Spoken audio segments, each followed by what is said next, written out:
चलो बच्चों, तो देखो जो हमारा चैप्टर 2 का ये यूनिट है, बेसिकली इसमें हमको करना है सब्सिडरी बुक। तो सब्सिडरी बुक जो है उसकी शुरुआत क्या होती है या कहानी की शुरुआत कैसे होती है कि जैसे बिज़नेस में कोई भी ट्रांजैक्शन है उसको हम रिकॉर्ड करते हैं। तो हम क्या देखते हैं, सबसे पहले हम ये देखते हैं कि वो ट्रांजैक्शन अगर नॉन कैश ट्रांजैक्शन है, नॉन कैश का मतलब है कि जिसमें कैश इन्वॉल्व नहीं है, तो फिर हम यहाँ रिकॉर्ड करते हैं। और अगर वो कैश ट्रांजैक्शन है, मतलब जिसमें कैश या बैंक इन्वॉल्व है, तो उसको हम कैश बुक में रिकॉर्ड करते हैं, जो हमारा अगला यूनिट है। अब नॉन कैश ट्रांजैक्शंस जो होती हैं वो क्या क्या होती हैं, तो जैसे हम गुड्स परचेज़ करते हैं तो परचेज़ बुक में रिकॉर्ड करेंगे, गुड्स सोल्ड करते हैं तो सेल बुक में रिकॉर्ड करेंगे, खरीदे हुए गुड्स रिटर्न कर दिए तो परचेज़ रिटर्न में रिकॉर्ड करेंगे, बेचे हुए गुड्स वापस आ गए तो सेल्स रिटर्न बुक में रिकॉर्ड करेंगे, ठीक है। और कुछ ट्रांजैक्शंस हम जो बिल्स रिसीवेबल वाले होते हैं वो बीआर बुक में रिकॉर्ड करते हैं, या बीपी बुक वाले जो बिल्स हम एक्सेप्ट करते हैं वो बीपी बुक में रिकॉर्ड करते हैं। हालांकि वो हमारे सिलेबस में बनाने के लिए नहीं है तो इसलिए पढ़ते नहीं हैं। और बाकी जो भी ट्रांजैक्शन बच जाती हैं, जितनी भी मर्जी, चाहे रेक्टिफिकेशन एंट्री हो, एडजस्टमेंट एंट्रीज़ हो या कोई और भी एंट्री हो, वो सब जर्नल प्रॉपर में रिकॉर्ड करते हैं। तो बेसिकली जो नॉन कैश ट्रांजैक्शंस होती हैं जो आप नीले कलर में देख रहे हो, वो हमारे यहाँ इन किताबों में रिकॉर्ड कर लेते हैं। और कैश ट्रांजैक्शन जो होती हैं या बैंक वाली ट्रांजैक्शन वो कैश बुक में रिकॉर्ड कर लेते हैं। तो ये तो हो गया एक बेसिक कॉन्सेप्ट। अच्छा, तो हम जैसे ये देखते हैं कि सब्सिडरी बुक हम क्यों बनाते हैं, तो हमने इसमें लिखा था कि सब्सिडरी बुक बनाने से क्या फ़ायदा होता है। एक तो काम डिवाइड हो जाता है, बड़ा आसान हो जाता है। परचेज़ वाला परचेज़ का काम करेगा, सेल वाला सेल का काम करेगा, रिटर्न वाला रिटर्न का काम करेगा, तो इससे टाइम भी बचता है। स्पेशलाइजेशन आ जाएगी क्योंकि एक आदमी सिर्फ एक ही चीज़ पे फोकस रहेगा। एफिशिएंसी ज़्यादा रहेगी। अब जैसे आप अलग अलग सब्जेक्ट्स की पढ़ाई करते हो तो आपके अलग अलग सब्जेक्ट्स के रजिस्टर अलग होते हैं। अगर आप एक ही रजिस्टर में सब कुछ नोट करोगे तो कितना कन्फ्यूजन हो जाएगा, कभी आगे पढ़ रहे हो कभी पीछे देख रहे हो। तो एफिशिएंसी भी बढ़ जाती है, अलग अलग बुक्स मेंटेन करते हैं हम, और इन्फॉर्मेशन हमें आसानी से मिल जाती है। तो ये इसके कुछ फ़ायदे होते हैं वैसे तो थ्योरी के लिए, है ना।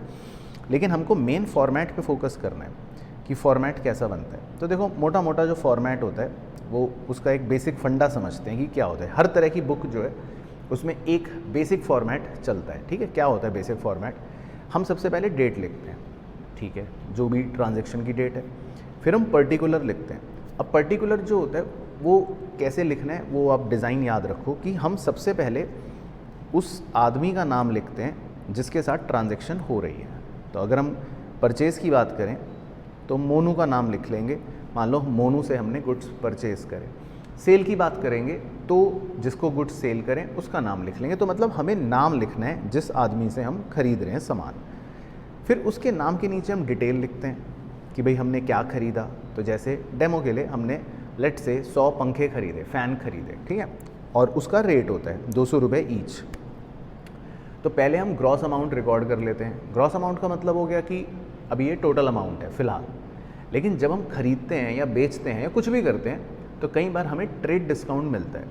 अब ट्रेड डिस्काउंट का नेचर ये है कि वो जर्नल एंट्री में रिकॉर्ड नहीं होता, लेकिन हमें कैलकुलेशन में ऐसा माइनस करके दिखाना है। तो हमने एक कॉलम अलग बना दिया, ट्रेड डिस्काउंट। तो 10% यहाँ ट्रेड डिस्काउंट मिल गया, तो हमने ट्रेड डिस्काउंट माइनस कर दिया। तो अब हमारा नेट अमाउंट आ गया 18,000। तो हम ये मानेंगे कि हमने गुड्स 18,000 के खरीदे हैं या बेचे हैं या वॉटेवर, तो ये नेट अमाउंट हो गया। अब जब हम गुड्स खरीदते हैं तो कई बार हम दुकानदार को या सामने वाले को बोलते हैं कि ये गुड्स आप हमें भेज दो, और वो हमारे पास भेजता है गुड्स जिस पर खर्चा आ जाता है, जिसको फ्रेट बोलते हैं। या इसी तरह अगर हम गुड्स बेचते हैं तो कस्टमर कहता है कि भाई प्लीज़ ये सामान मेरे घर पे डिलीवर करवा दो, तो हम उसका सामान घर तक डिलीवर करवाते हैं, तो अगेन खर्चा आ जाता है जिसको फ्रेट बोलते हैं। तो फ्रेट भी हमें अपने कस्टमर से मतलब या तो लेना है या पे करना पड़ता है। तो इसीलिए एक कॉलम एक फ्रेट के नाम का आपको जनरली नज़र आ जाता है। तो फ्रेट मतलब एक एक्सपेंस हो गया। बाकी कभी कभी पैकिंग एक्सपेंस भी हो सकता है या कभी कभी कोई और एक्सपेंस भी हो सकता है। तो मतलब हम जो भी खरीदने पर या बेचने पर एक्सपेंस कर रहे हैं वो भी एक कॉलम में आ जाता है। और फिर आता है टोटल। टोटल का मतलब हमने टोटल मान लेते हैं 18,500 रुपये का सामान परचेज़ कर लिया। अब इसको जनरल एंट्री की तरह सोचो कि हमने मोनू से 18,000 के गुड्स खरीदे हैं, 500 रुपये का फ्रेट है और टोटल हो गया 18,500। तो हमारी एंट्री क्या बनी, और एंट्री क्या कह रही है कि जो हमने गुड्स खरीदे यानी कि जो हमारी परचेज़ है वो है 18,000 की। 500 रुपये हमारा खर्चा हो गया, तो इसीलिए फ्रेट अकाउंट डेबिट हो गया। और टू मोनू का मतलब है मेरी लाइबिलिटी जो है, मुझे मोनू को 18,500 रुपये देने हैं, ये मेरी लाइबिलिटी हो गई। तो ये हमारे जर्नल एंट्री का एक मतलब समझने के लिए, अंडरस्टैंडिंग के लिए एक एंट्री कर ली। तो परचेज हो गया, फ्रेट हो गया, टू मोनू हो गया। अच्छा, कैश डिस्काउंट तो हो ही नहीं सकता, एक बच्ची पूछ रही है कैश डिस्काउंट तो कहाँ चला गया। कैश वर्ड तो जैसे ही आपका दिमाग में आएगा, तो कैश वर्ड तो दिमाग में आते ही ये समझ लेना कौन से यूनिट में चला जाएगा, कैश बुक में। तो कैश वर्ड तो इस चैप्टर में दिमाग में ही आ जाए तो बाहर निकल जाना इस चैप्टर से। कैश वर्ड तो इस चैप्टर में आएगा ही नहीं, क्योंकि कैश वर्ड आने का मतलब हो गया अगला चैप्टर। ठीक है। अच्छा, अब posting obviously very simple. Purchase account debit है तो डेबिट में पोस्ट कर देंगे, फ्रेट अकाउंट डेबिट है तो डेबिट में पोस्ट कर देंगे, टू मोनू अकाउंट क्रेडिट है तो मोनू के क्रेडिट में पोस्ट कर देंगे। तो सेम वे में हम सेल्स की भी कर सकते हैं, सेम वे में हम परचेज रिटर्न की भी कर सकते हैं, सेम वे में हम परचेज रिटर्न या सेल रिटर्न की भी कर सकते हैं। मतलब मोटा मोटा हमारी ये इस तरह से एंट्रियाँ होती हैं। बाकी कुछ यूनिट्स हमें पता होने चाहिए। कभी कभी वो पेयर लिख देगा, तो पेयर का मतलब होता है 2 यूनिट्स, ऑब्वियसली आपको पता है। डजन लिख देगा, डजन का मतलब होता है 12 यूनिट्स, है ना। कभी कभी ग्रॉस लिख देगा, ग्रॉस का मतलब होता है 12 डजन, यानी कि 144 यूनिट्स। तो ये कुछ यूनिट्स हमें पता होने चाहिए। अब इसके अलावा जितनी भी एंट्रियाँ होती हैं वो हम जर्नल प्रॉपर में रिकॉर्ड करते हैं। वो कुछ भी हो सकती हैं, वो बेसिकली जर्नल एंट्रीज़ ही हैं, यानी कि जो हम जर्नल चैप्टर में फॉर्मेट बनाते हैं उसी को जर्नल प्रॉपर कह देते हैं। जैसे ये वाला डेट, पर्टिकुलर, एलएफ, डेबिट और क्रेडिट। तो बेसिकली सिंपल सी बात है कि जर्नल प्रॉपर में तो हमें नॉर्मल जर्नल एंट्रीज़ रिकॉर्ड करनी है, लेकिन उसके अलावा जो एंट्रीज़ होती हैं परचेज़ करने की, गुड्स परचेज़ करने की, गुड्स सेल करने की क्रेडिट पर, या गुड्स रिटर्न करने की, या परचेज़ रिटर्न करने की, वो सब हम अपने इन बुक्स में रिकॉर्ड कर लेते हैं। अब देख लेते हैं दूसरी book, cash book. Cash book बहुत ही स्पेशल बुक होती है, क्योंकि कैश बुक को हम कहते हैं कि ये अपने आप में सब्सिडरी बुक भी है और अपने आप में प्रिंसिपल बुक भी है। क्योंकि कैश बुक के अंदर बेसिकली क्या होता है कि हम एक तरह से रिकॉर्ड भी कर लेते हैं और उसको हम ये भी मान लेते हैं कि आपने लेजर भी कर लिया, मतलब आपने कैश अकाउंट भी बना लिया, बैंक अकाउंट भी बना लिया। तो जब हम कैश बुक बना लेते हैं ना, तो उसके बाद कभी भी अलग से कैश अकाउंट बनाने की ज़रूरत नहीं है, अलग से बैंक अकाउंट बनाने की ज़रूरत नहीं है। तो कितना मतलब मज़ेदार चीज़ है कैश बुक, कि रिकॉर्ड भी हो रहा है और एक तरह से लेजर भी बन गया, है ना। बाकी 3 टाइप की कैश बुक होगी। सिंपल में खाली कैश लिख लेंगे, डबल कॉलम में कैश और डिस्काउंट लिख लेंगे, या कभी कभी कैश और बैंक भी लिख सकते हैं। और ट्रिपल कॉलम सबसे इंपॉर्टेंट होती है एग्ज़ाम के लिए, क्योंकि ट्रिपल कॉलम में हम कैश भी, डिस्काउंट भी, बैंक भी, तीनों तरह की ट्रांजैक्शंस मेनली रिकॉर्ड करते हैं। ठीक है। अब बेसिक फंडा क्या होता है वो तो चलो मोटा मोटा मैं आपको बता देता हूँ, याद ही होगा वैसे तो। मान लो हम कैश बुक बना रहे हैं, तो कैश बुक का बेसिक फंडा क्या है कि अगर हमारे पास पैसा आया, ठीक है, तो हम डेबिट साइड में रिकॉर्ड करेंगे, इसीलिए डेबिट साइड को बोल देते हैं रिसिप्ट। और अगर हमारा पैसा गया तो हम क्रेडिट साइड पे रिकॉर्ड कर देते हैं, क्रेडिट साइड को इसीलिए हम बोल देते हैं पेमेंट्स। तो ये तो बेसिक फंडा हो गया, ठीक है। लेकिन इसमें जो स्पेशल चीज़ होती है वो होती है कॉन्ट्रा एंट्रीज़ की, जिसको हम ट्रिपल कॉलम कैश बुक में रिकॉर्ड करते हैं। अब कॉन्ट्रा एंट्रीज़ क्या होता है, आई होप कि आपको पता होगा वैसे तो। कॉन्ट्रा एंट्रीज़ का मतलब ये कि जब एक ही ट्रांजेक्शन में कैश और बैंक इन्वॉल्व हो जाता है। अब वो कैसे इन्वॉल्व हो सकता है कि मान लो आपने कैश बैंक में डिपॉजिट कर दिया, तो आपका बैंक बैलेंस बढ़ गया, कैश बैलेंस कम हो गया, तो ये कॉन्ट्रा एंट्री हो गई। या आपने बैंक से कैश विड्रॉ कर लिया, तो उससे क्या होगा, आपका बैंक बैलेंस कम हो जाएगा, कैश बैलेंस बढ़ जाएगा, ये कॉन्ट्रा एंट्री हो गई। अब इसी बात को वो ये भी बोल देता है cash withdrawn from bank for office use, तो भी एक ही बात है, कॉन्ट्रा एंट्री हो गई। लेकिन इसमें एक ट्रिक पॉइंट होता है, वो कभी कभी बोल देता है cash withdrawn from bank for personal use.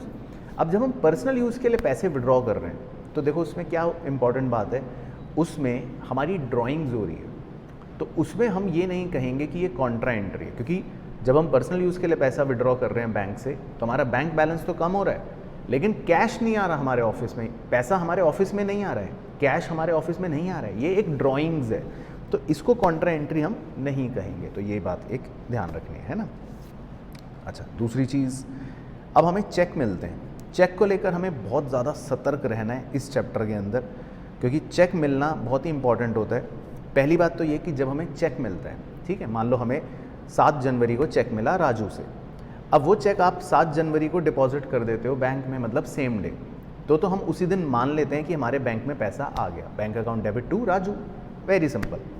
लेकिन बहुत ज़रूरी है, अगर आप चेक सेम डे डिपॉजिट नहीं कर रहे, तो जब हमें 7 तारीख को चेक मिलता है तो हम ये एज्यूम करते हैं, बड़े ध्यान से सुन लेना, हम ये एज्यूम करते हैं कि हमें कैश मिला है। ये देखो हाथ का निशान बना रहा हूँ, यानी कि हमें जब 7 तारीख को चेक मिला राजू से, तो हम ये एज्यूम कर लेंगे कि ये हमें कैश मिला है, मानेंगे इसको कैश। तो हमारी रिकॉर्डिंग हो रही है cash account debit to Raju. और बाद में जब 10 तारीख को वो चेक डिपॉजिट करा मान लो, तब मैं अपनी एंट्री करूँगा बैंक में पैसा डिपॉजिट करने की, तो बैंक बढ़ जाएगा और कैश कम हो जाएगा, तो बैंक अकाउंट डेबिट हो जाएगा, कैश अकाउंट क्रेडिट हो जाएगा, और ये इसलिए बन गई हमारी कॉन्ट्रा एंट्री। तो ये खूबसूरती आपको याद रखनी है कि चेक अगर मिला और आपने बाद में जमा करा, तो चेक मिलने को हम कैश मानते हैं, चेक इन हैंड नहीं मानते। 11th में माना करते थे, अब नहीं मानते, तो कैश मानते हैं चेक मिलने को। और जब उसको जमा करेंगे 10 तारीख को, तो फिर वो कॉन्ट्रा एंट्री बन जाएगी। इस बात का हमको ध्यान रखना है। बाकी तो सारी entry normal normal normal normal चलता रहेगा, कोई दिक्कत नहीं है, ठीक है। तो देखो फॉर्मेट दिखा देता हूँ आपको। तो कैश बुक ऐसी ऐसी आपको नज़र आएगी कुछ, जिसमें 3 कॉलम डेबिट में होंगे, 3 कॉलम क्रेडिट में होंगे। पैसा आ रहा है, पैसा जा रहा है, ये है वो है, नॉर्मल नॉर्मल नॉर्मल चलता रहेगा। कुछ कॉन्ट्रा एंट्रीज होंगी जो आप देख रहे हो, जिसमें सी का सिंबल बना हुआ होगा, तो वो रिकॉर्ड हो जाएंगी। लेकिन हाँ, डिस्काउंट का कॉलम बहुत खूबसूरत होता है। डिस्काउंट के कॉलम की खासियत ये होती है इसमें कि जब हम डेबिट साइड में रिकॉर्ड करते हैं येलो कलर वाला, तो वो होता है डिस्काउंट अलाउड। लेकिन जब हम क्रेडिट साइड में रिकॉर्ड करते हैं ब्लू कलर वाला, तो वो होता है डिस्काउंट रिसीव्ड। अब डिस्काउंट का कॉलम जो होता है वो कभी भी बैलेंस नहीं होता, ये इसमें आपको याद रखना है। डिस्काउंट का कॉलम कभी भी बैलेंस नहीं होगा। डेबिट का टोटल अलग करेंगे, वो आ रहा है 200 रुपये मान लो। क्रेडिट का टोटल अलग करेंगे, वो आ रहा है 500 रुपये मान लो। अब डेबिट के टोटल को, येलो कलर वाले डिस्काउंट अलाउड के टोटल को डिस्काउंट अलाउड अकाउंट में पोस्ट कर देंगे डेबिट साइड, और क्रेडिट के टोटल को 500 रुपये को, डिस्काउंट रिसीव्ड के टोटल को अलग से डिस्काउंट रिसीव्ड अकाउंट में पोस्ट कर देंगे क्रेडिट साइड। तो ये इसकी खूबसूरती होती है कि डिस्काउंट अलाउड में चला जाएगा, डिस्काउंट रिसीव्ड में चला जाएगा। तो मतलब डिस्काउंट के कॉलम्स का बैलेंस कभी भी नहीं निकालना, ये बात याद रखनी है।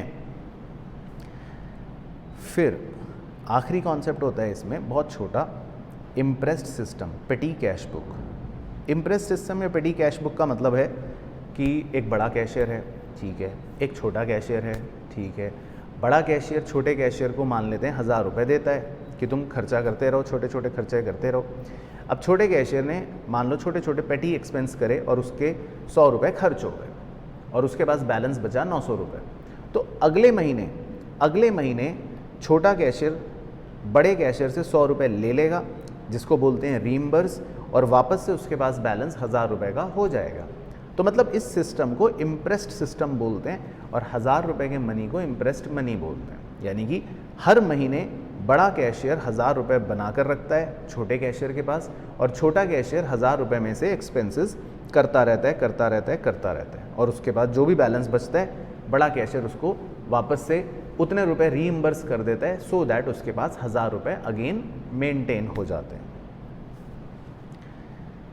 ठीक है ना। बाकी पेटी कैश बुक का फॉर्मेट आप देख लो, very very very very very very simple. इसमें मान लो हमें 1000 रुपये मिले बड़े कैशियर से, तो रिसिप्ट साइड में लिख लेंगे, सबसे ऊपर जो आपको यहाँ दिख रहा है मेरे सर के ऊपर इम्प्रेस्ड मनी लिखा हुआ, ठीक है, 1000 रुपये मिल जाएंगे। उसके बाद ऑब्वियसली रिसीव हो गए, फिर तो बस हमें एक्सपेंसेस लिखने हैं, बाय एक्सपेंस, जो भी एक्सपेंसेस है वो लिखते चलेंगे। और अगर हमने 5 तरह के एक्सपेंस करें या 6 तरह के एक्सपेंस करें, उनके कॉलम्स बन जाएंगे जैसा आप देख रहे हो।